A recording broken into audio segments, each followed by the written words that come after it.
Hi everyone, and welcome to the Omakase Show webinar series. My name is Wowa or Oana Yara, and I'm the host of this series. And before we dive into today's episode, I just wanna share some things. So the first one is our normal news that you can always support us by sending your donation in Ethereum. So basically, just follow us on Twitter, which is Omakase Show, and you can use this cash button to send your donation. Another piece of news is that in the middle of March, there will be a free Amsterdam conference happening. And I would be happy to meet you if you're based in Amsterdam or you will be joining it for the conference. So don't be shy and just text me right away or text the Omakase Show on Twitter. And today we have an amazing guest and really exciting topics that we will be discussing. We have Brian from Boston Dynamics, who is handling products there. And basically, we will be diving into robotic ethics, which is also a sphere of competence that Brian has. We will be talking about cheesy things like replacement by robots, and hopefully also will touch upon architecture because Brian has this degree as his main degree. And hi, Brian, thank you so much for joining us today. Can you just tell us a little bit about yourself, how you got there, and what do you do? Yeah, hi, thanks for having me. My name is Brian Ringley. I am a distinguished product manager at Boston Dynamics. My background is in architecture. I got an MArch from the University of Cincinnati. And I always just wanted to be an architect, but the global recession happened when I graduated, and I had an opportunity to get into technology, specifically like rapid prototyping, digital fabrication type things like CNC machining and 3D printing.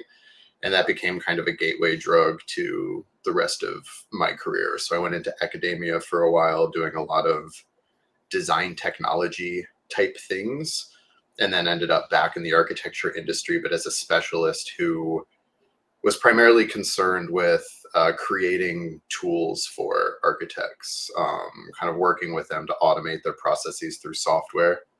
And then I got into construction technology because I wanted to get more into building and making. And that's what ultimately led to my discovery of the robotics field. Was I started getting really interested in construction robotics. That led me to Spot at Boston Dynamics. I was actually, through my position as a construction researcher at WeWork, I became one of the first North American customers of the Spot robot. And it really, once I saw what that robot was capable of doing, it completely changed my perspective about where robotics was going. And I knew I had to join them. So in, I think, 2019, I joined Boston Dynamics, and I've been there ever since. Wow, thanks so much. So let's focus on spots because I also have a few questions and I'm really curious about Atlas, but let's focus on spots. If Yeah. you're talking about like the idea and realization, what are some barriers you're currently facing? Is there anything that you really want to implement, but you cannot yet? With Spot specifically? Yeah. Yeah, I mean, Spot's an interesting robot because the Spot project, there's a whole history of quadruped or four-legged robots at Boston Dynamics. Just like quickly, there was something called the Leg Lab that Mark Rabert founded in the 80s at Carnegie Mellon. Then he took the Leg Lab over to MIT. Then they spun out Boston Dynamics in 1992. So it's been a very, very long journey. Boston Dynamics was independent for a long time. They got bought by Google. And in that era is when the Spot project actually started. The very first kind of experiments about what it would mean to make a commercially viable quadruped robot. And it was commercialized within the first year of me joining. The reason why I was hired into Boston Dynamics was they wanted to commercialize the robot, and the idea was to go into the construction industry initially. And I think immediately one of the challenges we had with that industry was the notion of autonomy. So construction sites are highly dynamic sites. They're always changing, and the robot's ability to kind of recognize that change and adapt we really had to push that technology in construction. And while we were doing that, which, by the way, the construction application itself was laser scanning.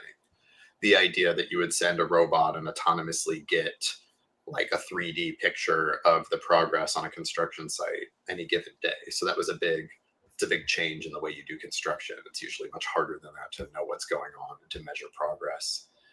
But we found product market fit along the way with industrial inspection. And industrial inspection is like a robot roving around in a factory looking for overheating engines with thermal cameras, looking for compressed airline leaks with acoustic imaging, looking for pressures that are outside of the acceptable range or threshold, using computer vision models on analog gauges. And that kind of became this default package for industrial inspection. And that really took off. So those environments are still fairly dynamic, but they're not as chaotic as construction sites. So I think that was a big challenge I've seen personally in my role at Boston Dynamics was, which industry are we going to find product market fit in? And the place where it stresses the technology, I think, was specifically with how dynamic the environment was. And in the case of construction, by the time you're done mapping the environment with the robot, which is the process of going around and recording it to be able to, perform missions autonomously, the map's invalidated, practically by the time you're done because somebody built a new wall while the robot was walking around that day. And in an industrial setting, they're kind of changing up their manufacturing line and moving equipment around, and there's personnel and moving forklifts. So still a challenge, but a little bit easier. And then the fact that we found that product market fit there allowed us to kind of refocus on that while we have other partners out in the world. Field AI is a really well-known one. Drone Deploy, Leica Geosystems, these companies that are also using Spot to continue to try to service that construction industry. That sounds really interesting. And so if we are talking about the use cases, how do you commercialize it in a way that who is a target client? Is this always a construction sites or maybe some people who are using them at home just for some random purposes? And in general, can you just tell us about use cases? Yeah, I think we had a period early on where we, sold a few to like celebrities and influencers just to, get the robot out in the world. But the market, like in construction, it's your general contractor typically, which is interesting because depending on the robot, what the robot is doing, that it might be a tool of a subcontractor versus a tool of the general contractor. But because the general contractor is essentially overseeing the entirety of the project, I think they have the most to gain from careful data tracking and reality capture. So that's been the customer there. In the industrial inspection market, the customers, they tend to start as like R&D groups or digitization groups within large, well-known companies. So we're talking like automotive companies, food and beverage. So anything from beer to pet food. Chip fab is another big one. Oil and gas as well. So, these big companies, they tend to go in initially, they have a hypothesis for how Spot can help improve their operations and provide better quality control. Because the whole name of the game is that the factory never stops running. So they're always looking for like, how can we add additional layers to the factory? In this case, robots walking around, making sure that they don't see anything anomalous. So that we never have downtime and we can detect problems before they happen. We can control downtime. We can schedule it ahead of time so it's not unexpected.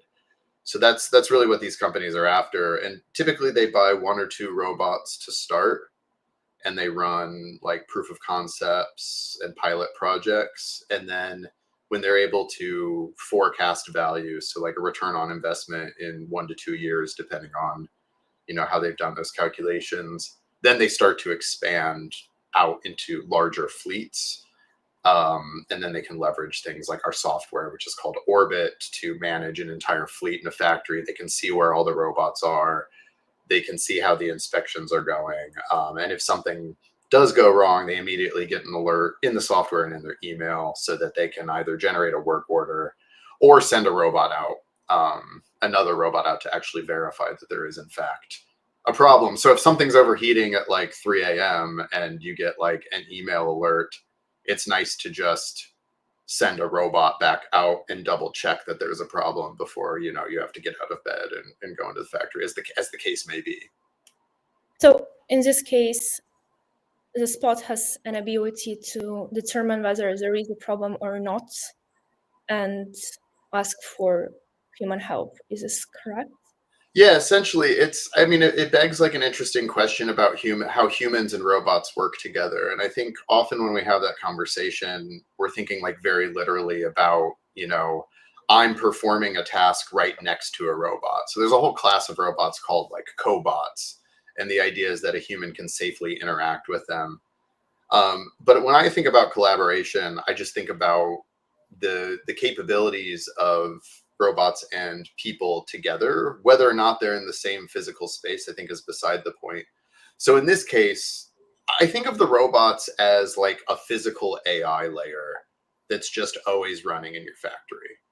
Like, yes, there are walking robots moving around your factory, but they're just a means to an end. And that means to an end is that you get important information about if there's a problem. And you could not have otherwise got that information as quickly as you did without those robots moving around. So that's really the value. The human value is that, you know, a robot's, you know, only so smart, right? It's programmed specifically to look for anomalous conditions. And those conditions can be edited, but you know, the robot might not understand things with the fullness of context. There's all sorts of reasons why, you know, it could be a false positive. And something I like is that you can use the same software and use your human intelligence to send a robot out and to remotely operate it, essentially get virtual eyes or remote eyes on a problem, and then use your human intelligence to confirm if in fact there is an issue. And the same is true just analyzing data. It's not always that the robot throws an anomaly. It's also like you're looking at the data in the background, you're getting like trend lines, and you as an experienced operator can notice like, oh, I actually see the way the data is trending. I've seen this before. That's indicative of a problem we've had in the past. I know what action to take. So something I really like about this system is it allows humans and robots to work together to perform a set of actions that would not be possible with either people alone or with robots alone. I see. Okay. I have quite overthink question. So basically, both Spot, Atlas, and other products are kind of like humanoid robots, which is quite fascinating because I saw a video somewhere and Spot, like bunch of Spots were at some expo and people were kind of mocking him and people in the comments were like, stop mocking the robots, etc., etc. However, if I see a video of somebody like, I don't know, like punching a vacuum cleaner, I would have zero feelings about it. Yeah. So basically, were there an intention to make them look that appealing that they would evoke the kind of feelings that they are like alive? Mhm. Yeah, you're touching on a lot of interesting kind of like robot ethics questions. I mean, it's to start with, it's you have coevolution, right? So in this case, you have. I think if you like talk to, excuse me, talk to Mark Raybert about like the earliest days of legged robots, I think he was interested in the fact that robot locomotion at the time was limited to wheeled and tracked vehicles, and even flying robots in that era, you know, that was in its infancy. So it's like there's this whole, in terms of like ground robots and robotic locomotion, like we cannot reach the vast majority of Earth's landmass. You know, essentially robots are restricted to environments that are designed for them or roadways where, you know, basically things have been paved and these types of robots can move. So that begged the question of legs. So the early research started out with like hexapods, like 6 legs. And the reason you use 6 legs is because you have a tripod condition, you need a balance. But the second you move to like 4 legs or 2 legs or 1 leg, there was some pogo robots early on as well, then you have to contend with balance. So that's all like a lot of the early research. So evolving out of that are a series of legged robots, and in particular the quadrupeds that that look a little bit like animals. Like that's why it's called a robot dog. I actually think it looks a little bit more like a grasshopper than a dog, but so that's the coevolution piece. And then as you talked, because it looks like, because it moves like something natural in the natural world, we kind of ascribe to it, like in classic like ethics, we think of it as a patient. We think of it as a recipient, a living being that is a recipient of our actions, and therefore either fear it because it's, you know, we think it's like a predator or something scary, or we care for it in a way that's unexpected because maybe in our rational mind we know that it's a machine, but in our kind of emotional mind we think it's kind of an animal. And why does this happen? I mean, I think it's just evolution. It's the way our brains are wired. Something I always joke about is like, you know, if you look at things like the internet and robotics, like the world is evolving much faster than our, you know, primate brains are capable of evolving. So we're still susceptible to those things. But I also think there's a middle ground, which is to say, you know, we used to have all these videos of kicking robots, and it was just because we were demonstrating or like pushing them with hockey sticks, you know, all these like famous things. And it was the most effective way to demonstrate that a machine was capable of maintaining its balance even when agitated. And, you know, we don't really need to do that anymore because that technology is proven. You know, we've essentially solved a lot of those things, as have many other, you know, companies at this point. So from like an ethical standpoint, you could also just make an argument that it is more virtuous to not punch an inanimate object than it is to punch or kick or harm any inanimate object. So there is just a general kind of like blanket argument that like it is more virtuous to not be violent toward anything, whether it's, you know, an inanimate object, an animal, or like a piece of data. You know, there are even arguments about intentionally corrupting a file versus not corrupting a file. Like, so you can still make an argument as a rational minded person, like to not kick robots is essentially what I'm saying. I see. Okay. You also touched about adaptability in a way, and I got curious, is there any climate conditions that are kind of like harming to the spot and all robots in general that are produced at Boston Dynamics, like meaning water or maybe some particular humidity? Because in my head, they have a potential to be used to like with agriculture and things like that, but I feel like it's just like slightly too expensive for this type of business model. So yeah, in my head, I'm just curious to understand if you have any restrictions that are related to climate. I mean, yes, for sure. There is. I'm like furiously trying to find our like specifications online because I don't. I don't remember the like temperature threshold. But we've increased it, right? We do very rigorous testing in the lab, and you know, there are 2 things that you're kind of always working on, and one is like the operating threshold temperature wise, which there you go, -20 to 55, which is like pretty broad. So I have, you know, Spot's been used, you know, I've been in the Arctic Circle with Spot. I've seen Spot like plowing through snow, and you know, I know Spot's also been used like in the desert and has been subject to pretty harsh environments. So there's the temperature threshold, and then there's there's ingress. So things like dust and water. How do you seal the robot properly so that the internal components of the robot don't get damaged by those things?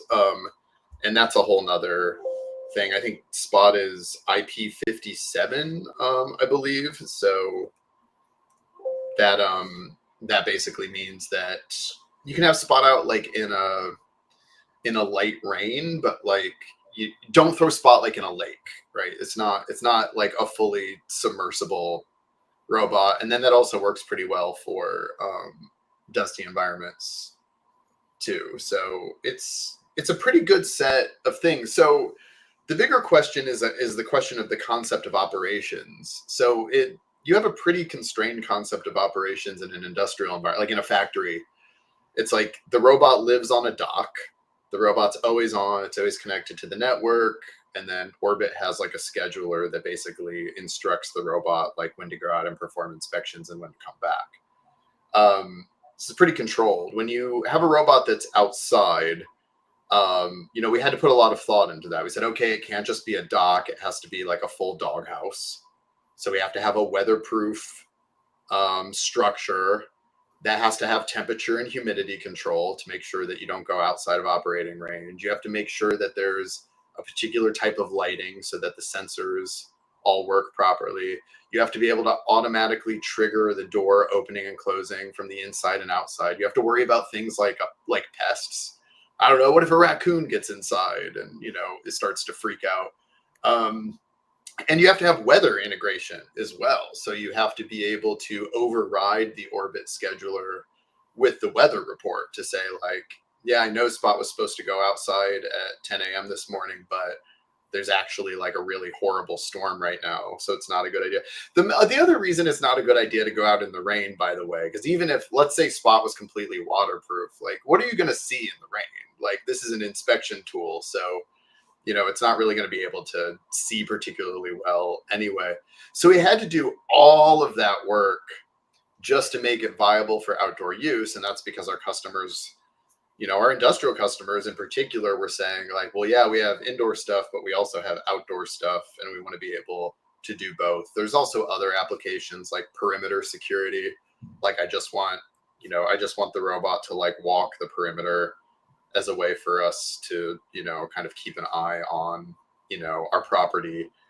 And so, yeah, that was all sorts of work. Now you also get into applications outdoors where, like agricultural, you mentioned, and Spot has been tested for things like walking through rows of crops and using computer vision, usually the customer's own proprietary computer vision models, to check for anomalous growth and things like that, basically to do the health of the crop. Drones are often used for this as well, but drones can't see through ground cover. So it's good to have Spot go in underneath if you have a ground cover issue. Although there's interesting research in the field of computer vision and leveraging like really large AI models to like basically predict what's under ground cover, which is kind of crazy. X-ray AI, basically.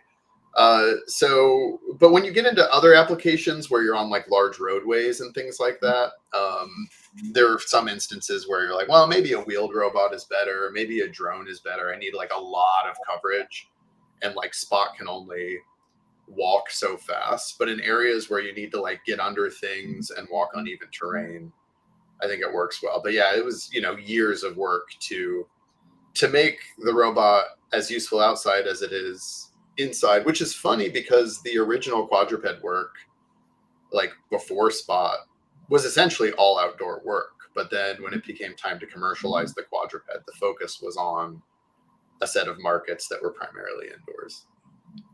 Thanks a lot. Yeah.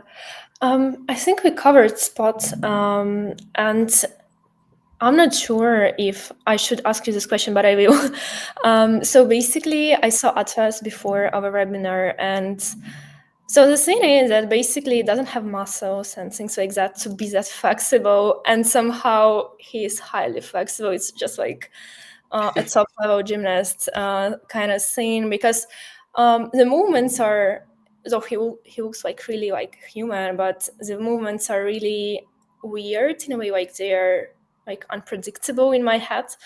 And another thing that he is highly flexible. So how basically you achieved this type of flexibility, because it's just like a metal or plastic materials that are, or yeah, in general, like how you made every part of his bone structure that flexible to do.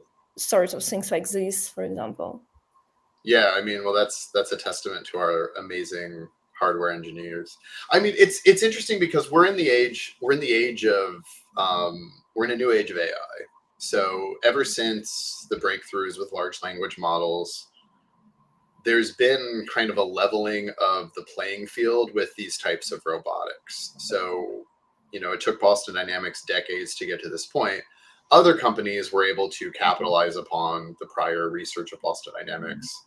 And almost all of our competitors also have, former Boston Dynamics engineers working for them. So, but they're catching up. They're catching up through AI because you can use reinforcement learning to teach mobility. So there's classical controls, which is basically just math, using math to balance a robot, and then there's kind of AI based controls and reinforcement learning, and we use kind of a combination of both now. So it kind of puts into the question, how important is hardware?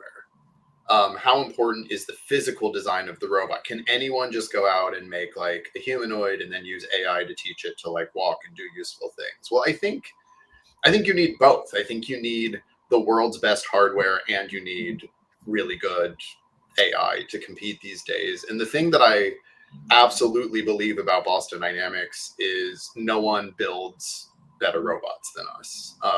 That's in our DNA as a company. So in the design of the new Atlas, right, the electric or the E-Atlas, because the former Atlas was like hydraulic, we knew it was going to be a humanoid, right? This, again, it's the question of coevolution. You are building, your morphology of your robots is kind of following the things we've learned about ourselves. And most of the world was built for human bodies. So we try to replicate those bodies in robots to do useful tasks in human purposed environments. But do you need to try to build exactly how a person moves? I don't think so. I think the limbs kind of hold true. You're going to have like a center torso. You're going to have two manipulators, and then you're going to have two legs to move around the world. And that kind of gets you the right size and the right shape, more or less. But beyond that, should we just be trying to make something that moves exactly like a person moves? No, it should be better. It should have superhuman capabilities, both in strength and in range of motion. So I think when we first launched the very first Atlas video, Atlas kind of walks away from the camera, and then you see its head and body rotate in kind of a unpredictable way, because why should the robot have to turn around with its whole body the way a person does? So basically every joint, essentially every degree of freedom, should be as unlimited as possible. And there's technologies now with actuation that allow that to happen. And what that means is you have a robot that is more dexterous in confined spaces. You have a robot that can perform more efficient movements to complete a task. And it just goes back again to like, what is the point of building robots? And I don't think the point of building robots, and even in particular humanoids, is just to recreate people or recreate workers. I think it's to reimagine capabilities and try to do things that simply weren't possible before. Like, why would we reinvent the wheel? We should push beyond that, because that's what's going to lead to both the business breakthroughs, but also the creative breakthroughs, again, like I said, which is the combination of human intelligence and robotic intelligence and robotic dexterity to do things that just weren't possible before. This is the pursuit of new knowledge, I suppose, is a way to say that more generally. Yeah, makes sense. A lot of sense. Well, one last thing I thought about is basically, well, our spine is kind of evolutionary error. It gives a lot of like back aches and things like that. It's bad stability in general. So the way horses or pets are moving is just like more natural to the spine because it's always in this horizontal convenient position. So this, oh, sorry, I have two dogs. So basically, when working on Spot, I think you didn't kind of had to bother about its stability because it is stable enough in this kind of shape. But if you are talking about Atlas, have you faced some like stability issues? Because it is like a human body, and I feel like it's a whole, I don't know, it's really hard to balance on 2 feet. Yeah, I mean, I think it's a harder problem for sure, but it's still the same problem. You know, you're still looking at static and dynamic balancing on a legged robot. Um, and if you look at the way Spot walks, and you know, essentially the definition of like what constitutes walking is controlled falling. You know, you are when you're walking around, we don't think about the way our bodies move that consciously most of the time because it's just, you know, it's just life. But you know, every time you're taking a step, you're essentially balancing and falling and catching yourself and balancing and falling and catching yourself. So the same control systems and technology that was developed for the quadruped robot were useful with the bipedal. And I think that's why, you know, Atlas has been around. Um, all of these things, like, I don't think the problem was ever separate for how many legs a robot has. Like, even if you go to the earliest days of the leg lab, you have like 1 leg, 2 leg, 4 leg kind of at the same time. And Atlas is, as a research platform, is basically as old as the things we've been doing with Spot. So we're able to like share those systems and share that learning. At the end of the day, yes, balancing something that is taller, a bit taller, a bit heavier with 2 legs is a harder problem than 4 legs, but it is just a continuation of the same problem solving that was used for 4 leg robots. And it's not the challenge. The challenge of humanoid robots is making them do something useful, is making them somehow make money for a business. That is the challenge. Like, how do you build a business with a humanoid robot? And that's also where I see, you know, Boston Dynamics having a competitive advantage because we started commercializing Spot in 2020. We have, you know, we have a lot of these, hundreds and hundreds of these robots out in the world right now, walking around, doing useful things. And those same customers, you know, trust us to deliver value with humanoid robots as well. So that's the exciting next phase. Okay, really last question on this topic of design and things like that. Um, do is there any correlation between making your robots pretty and selling them? So if you're like kind of trying to objectify prettiness, and we rate some robots as not that appealing, do they sell better or worse? Is there any correlation between the design or not? Because if you are thinking about phones, the color matters, the panel matters, and all this type of things matter. When it comes to robots, is this something that people actually like look into, or they're looking into some more like technical characteristics and things like that? Yeah, no, absolutely. I mean, and we have an amazing human robotics interaction team, or HRI. So that's the whole of our design team is under the umbrella of human robot interaction because that's what really drives the design work. So I spoke before about hardware engineers, and you know, they're basically making the kinematic skeleton of the robot, you know, doing the electrical work, making sure the actuation works properly. Um, Most of the internal stuff for the robot. But then we have industrial designers on the HRI team who basically design the outside of the thing. What's it going to look like to the person who's interacting with it or using it? And it definitely matters.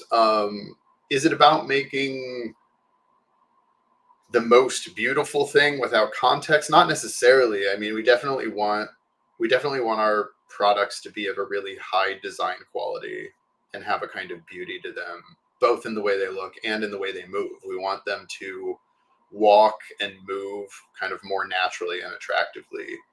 And we want them to be able to do their work. So a lot of that is about what they communicate to the like, are, you know, is the robot able to kind of help you anticipate the way it's going to move, to help you understand if it's successfully doing a job or if it needs help, or how much of a job it's completed and how much it hasn't. So there's a lot that goes into that, like the way it moves, the way certain lights work, the way sounds work.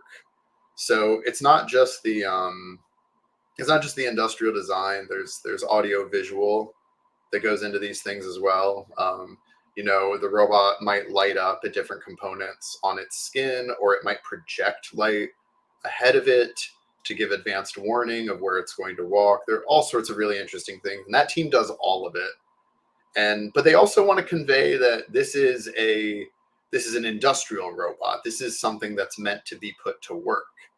I think if, in the future, if we designed like a robot for the home, that would look very different than what Atlas looks like, which is designed for the factory, because we want you to respect it as a piece of industrial equipment, but we also don't want it to look terrifying. So we have to kind of strike a balance. This thing is aesthetically pleasing, but at the end of the day, it still is a machine that performs work. And sometimes that work is dangerous. And sometimes you need to give the robot a little bit of space so that you're not in its way. So there's all sorts of stuff that goes into that. But I guess the simple answer to your question is yes, it matters if the robot looks good. There's a lot more that goes into it to kind of constitute what good means. Yeah, that's fair enough. So I think we covered kind of like this topic, and I'm really excited about robotic ethics. This is something I want to dive into. And I know like Black Mirror and I think plenty of others made a lot of pieces on humanoid robots, interactions with humans, blah, blah, blah, which is too futuristic in my head, right? We don't yet have a robot that would look like me and you and interact in the same way. So what I want to focus on, kind of existing problems that we have in this space. What are some pressing issues that we are kind of dealing in right now when it comes to robotic ethics? Yeah, I mean, I think the question always boils down to, what do we as people, or we as societies, or we as cultures want robots to be and want them to do? Which I feel like is maybe not a question that a typical person asks themselves. Wake up in the morning and be like, what do I want a robot to be? But I do think that should be the prevailing attitude. The market is going to do what the market does, which is going to look into aspects of labor automation, and aspects of quality control and productivity and efficiency, and it's going to look at industrial tasks. But there's all sorts of questions about what these robots are capable of, specifically, as you point out, if they can look and act like us, and more they are. Although I'd argue that the more you learn about robots, the more you learn about how special people are, which is kind of what I love about it, is what it teaches you about humanity, both in terms of our physical capabilities and our intellectual and emotional capabilities. But at the end of the day, excuse me, I'm like 20 days into like a combination of like RSV and the flu, and I'm just not feeling better. But sorry, I'm really sorry for you. I just got better. Like I lied in bed for a week, so yeah. Yeah, it's been a horrible flu season. Yeah. But I think like if there's a lot of like interesting conversations about like robots as like companions, or robots as social replacements and things like that. And that's a continuation, I think, of the trajectory of phones, of social media, of the way that we've kind of displaced our social interaction to digital mediums. And you can kind of extend that to, anything from like a robot as a friend to a robot as like a romantic partner. And I'm not personally interested in those things. For me, and kind of the way I like to interact with the world, is I don't see that as the best and most creative and most beneficial use of robots for humanity. I want to put robots to work in factories, to make everyone more prosperous, to make the labor that humans do more human-centric, to be able to increase people's careers without the threat of injury, so that they have, healthier lifespans. I think there are all sorts of, and to have more time to go to the beach and things like that. But I think work is important too. And so it begs all of these questions, right? What's important to me? I said, well, work is important. I don't want a robot to replace what I do, which would also be hilarious to have a robot product manager building robots. But who knows? Maybe in the future that's a thing. I don't know why. But so I think it is good to vocalize like what you as a person, as a possible customer of these things, would actually want a robot for. I always bring this conversation back to architecture and some of my community in there, and the emergence of generative design tools. So using like AI tools to generate design imagery. And I'm like, well, on the one hand, you took the one thing that I thought that a designer loved to do, which is to do the drawing, to do the design, to do the rendering, and you just immediately said, oh yeah, let's automate that. Like, why is that the thing? Why are you so ready to give up your creative agency to these things? But I think the counterpoint would be, well, I'm not giving up my creative agency. I'm a co-creator with this thing. And I can, again, back to my kind of original point, the robot or the AI plus the human can basically achieve creative things that were previously not possible with AI alone or with people alone. And I kind of buy that argument, but I do still think it's funny that I'm like, oh, that's where you put the art. Why are we interested in AIs that write novels and AIs that do paintings and AIs that do creative acts? Well, I think if it's about co-creation, sure, absolutely, there's a valid argument there. But I kind of caution against the trends, which is it seems like we are all too quick to kind of give over the things we want to do to automation, because it turns out those are the easier things to automate. Whereas the things we don't want to do, like, I don't know, clean my house, are still not really properly served by the robotics industry. There is definitely a quote that I saw everywhere, and I think you too, about, I think, a woman who wrote it. She said like, I want AI to do all these like household activities, and me, I want to write, create, whatever. Yeah. Yeah. Well, to be fair, like in my head, I enjoy cleaning up the house. Like I feel like I'm putting an effort into a clean environment. It's like self-care routine for me. Yeah. But I'm a freak, like I know it. Whereas sometimes I just really don't feel like writing something, like writing an essay or completing this work task. So well, in my head, it has a big place in my life. I really appreciate this open source tools. Another thing, as you've been talking, I do believe there is a bigger market for human friend, human partner, robot friend. And I think this market is even bigger than construction site robots and things like that. Because people were always willing to invest in their happiness, whether it is happiness or not. So why don't we why don't we see this happening? Why don't we see like an idea of human friend robots and all these interactions? Are we not there technology wise? Are we not there mentally wise? Yeah.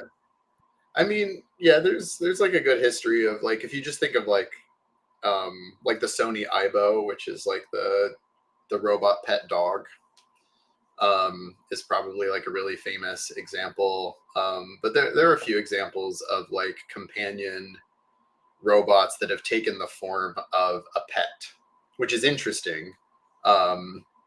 There's a ethicist and writer named Kate Darling who wrote a really interesting book called The New Breed, which kind of argues that the approach to robotics ethics should be more about the relationships we have with animals, whether it's pets and that kind of like, yeah, the happiness and the social aspect, or whether it's like beasts of burden, right? So like the early use of animals as machines to plow fields and things like that, or to provide transportation.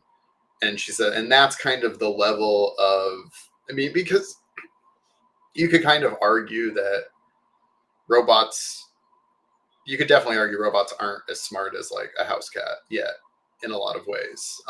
Certainly not as responsive. So I think that's a very interesting attitude and a good way to look at it in terms of the relationship.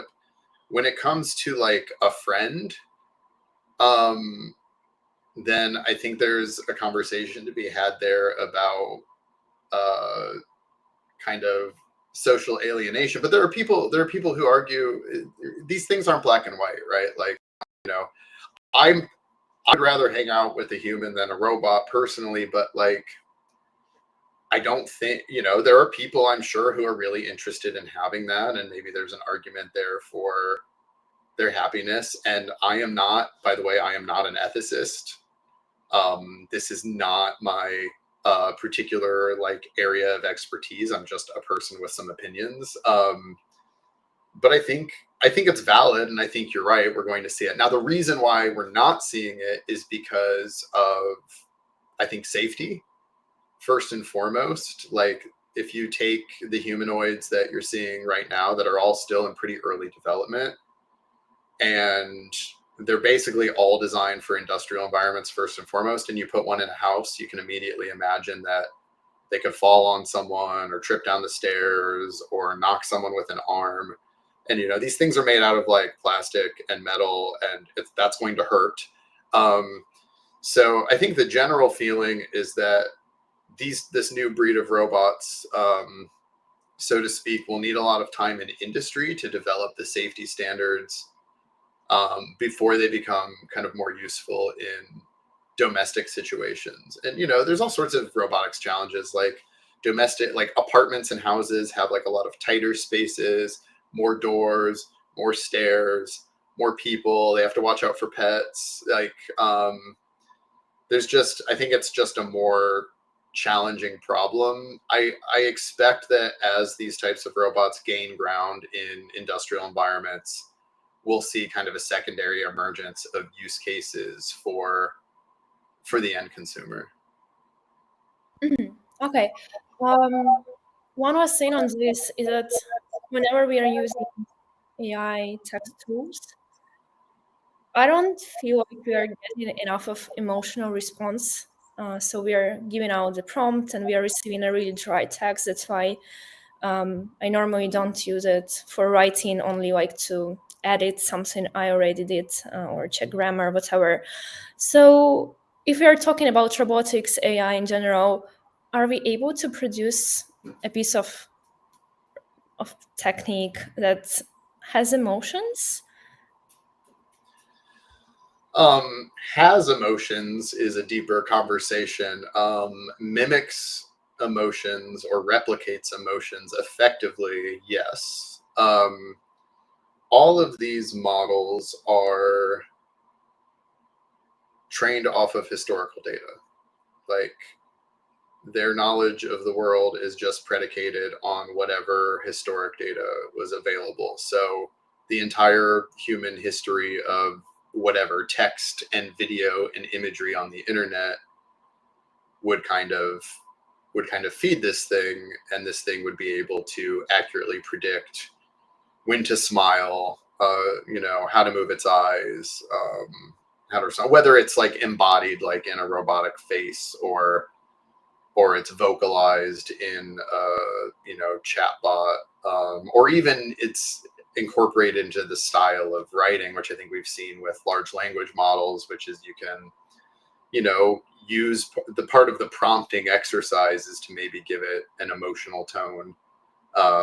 You might have something that you want it to write in a very professional, business-like manner, and then you might have something where you want it to be sarcastic, jokey, ironic, satirical. So I think all of those things are already embedded in the language models, and it's just a few extra steps to replicate them in, I think, embodied things like robots. Now, is that robot's replication of emotion fundamentally different than a human's expression of emotion? that's that's a philosophical debate. Yeah. Okay. Thanks so much. So last scene, this one probably. I'm not sure. I'm going with the flow.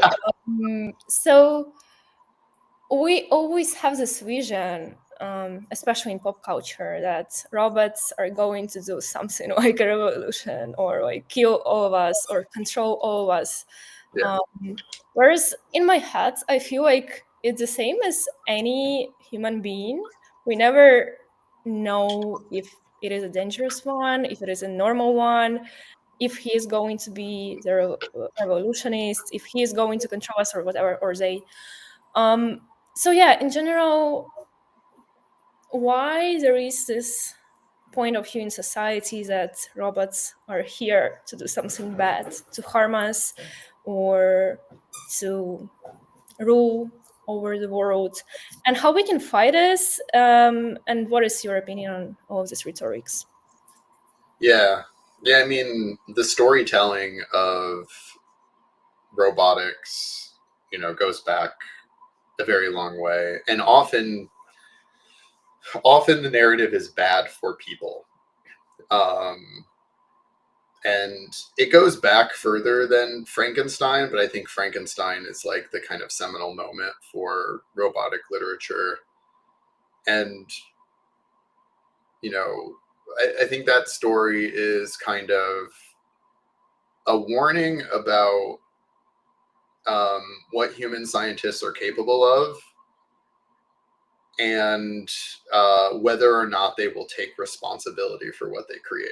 I think that's kind of the story there, and that's not the only way to tell a robotic story, but that's where I kind of see the origin of like modern robotic storytelling. And yeah, like most of the time, it's bad for people, and it creates a sense of fear and anxiety, and I think that's because that's the kind of emotion that like sells media. You're more likely to watch it. I mean, there are some like, you don't see it as often, but there are like beautiful robot stories as well.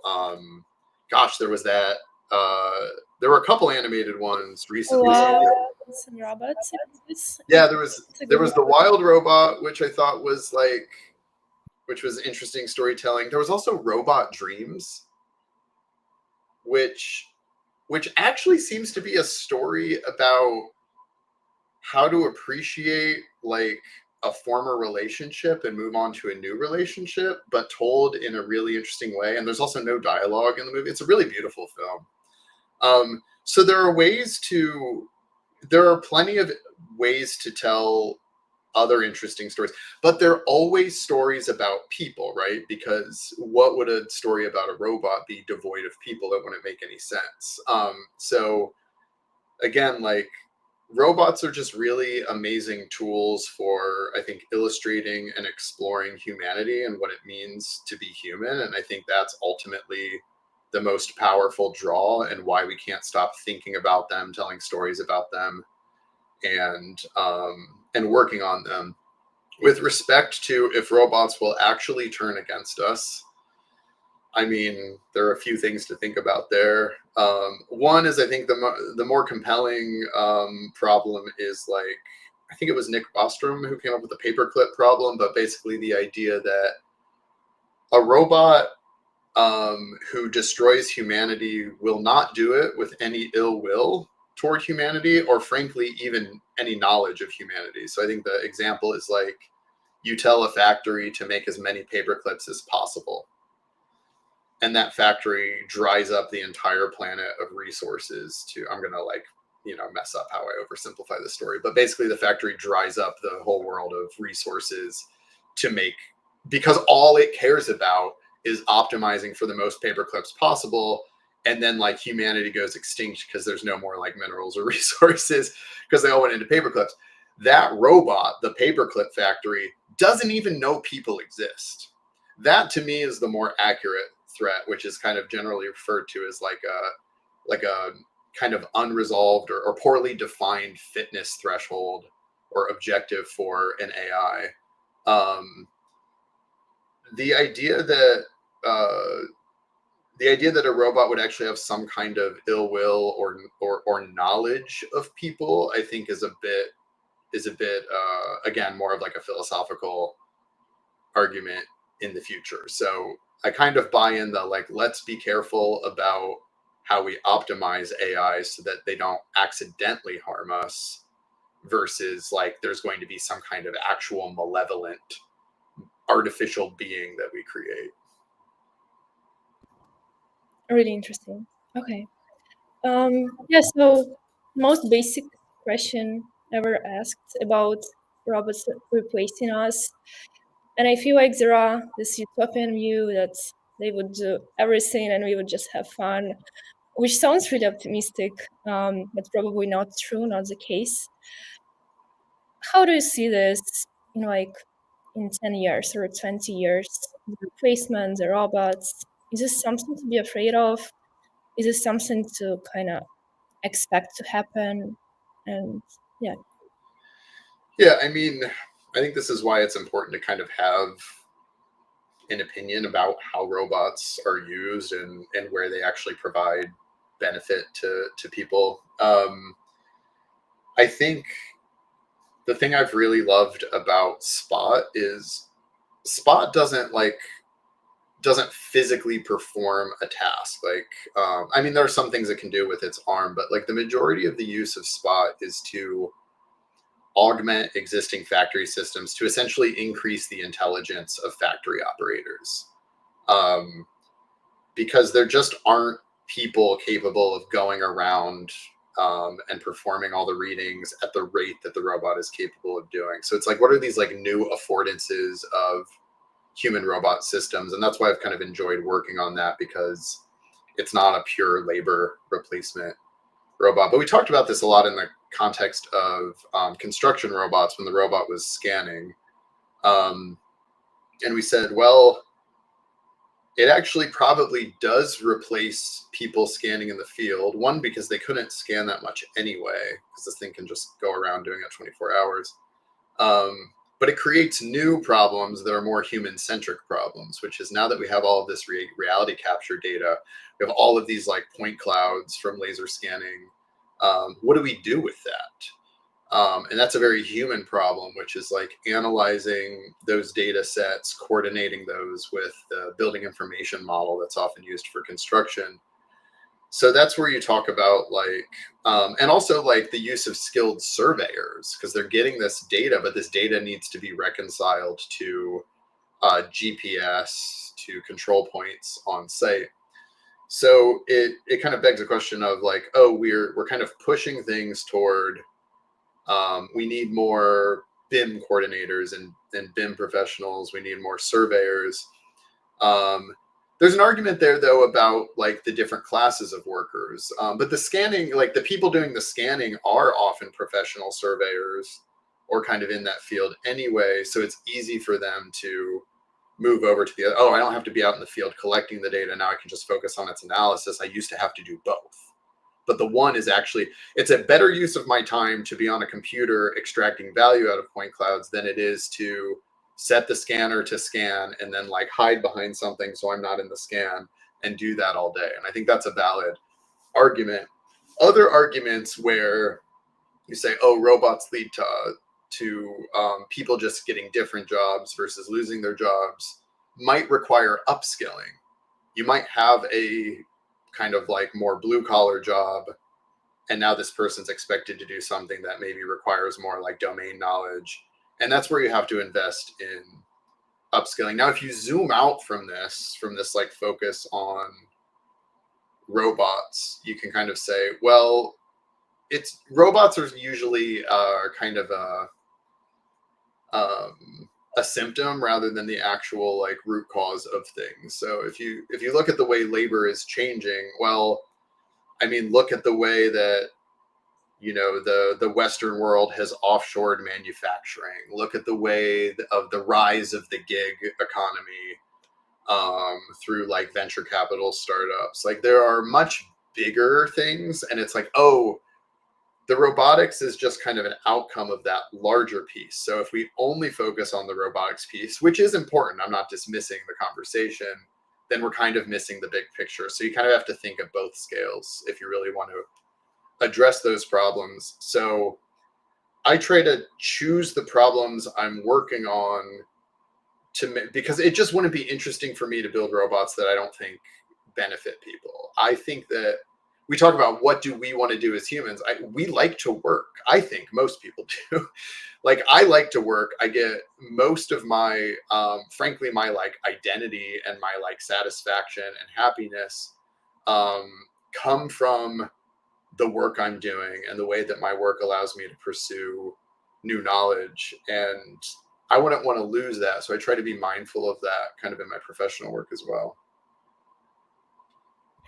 Well, I would say this is the most structured answer to this question I've ever heard. And so I get this question a lot. okay, I see. So this one is perfected one. Yeah. So I have a one last question, but before I jump into it, just a reminder to everyone: you can always find Brian on LinkedIn, IG. I also found you on Twitter, but yeah, basically LinkedIn and IG. Here is the link tree. If you want to stay in touch and follow what he's doing. And so the last question is, what are you working on right now, if you can share, and what are some upcoming things we can expect to see, or maybe some direction you're taking on right now? And Yeah. Yeah, I'm working kind of mostly now with Atlas in the humanoid space and going through a lot of the exercises that we went through when Spot was in its early days of commercialization. So I'm out in the field visiting customers and trying to understand, why is a humanoid useful? What are the use cases? What type of work should this machine be doing? I'm working with the engineers to kind of understand how the rapid progression of AI is being incorporated into our hardware. What behaviors the robot needs to be capable of to be able to perform these customer tasks. And then I'm thinking about the future of how humans interact with this thing. Again, the HRI team is doing a lot of that stuff, but I'm specifically looking at like, what does Atlas software look like? What is the future of Orbit for managing not just Spot, but other types of Boston Dynamics robots? How do you tell a robot to do a task? Like, do you talk to it? Do you train it with your body? Do you show it what to do? There's all sorts of like amazing technologies. There are huge breakthroughs every month with these like large scale internet scraped models. It's really it's a pretty crazy time, I think, to be in robotics. If you had asked me to kind of predict, because what is it? It's 2025, right? So like in 2015, if you had told me like, what will robots be like in 10 years, I absolutely would not have predicted we would have gotten this far. So I think there's an exciting road ahead, and I'm really grateful to be somebody who gets to think about how we use these robots and how we interact with these robots, because I do think they're going to be very common in the future. Well, Brian, thank you. I enjoyed it so much. I think relatively it is a new field for me, like completely new, but it is insanely interesting. Your job is amazing, and thank you so much for finding time to show up and share all of this. Appreciate your time and everything you're working on right now. It feels extra futuristic. So yeah, thanks again. Yeah, thank you for inviting me, and thank you for your time as well. Okay, and for the audience, we will see each other next week. I currently forgot who I'm having a discussion with, but probably a digital artist. So yeah, see everyone next week. Bye.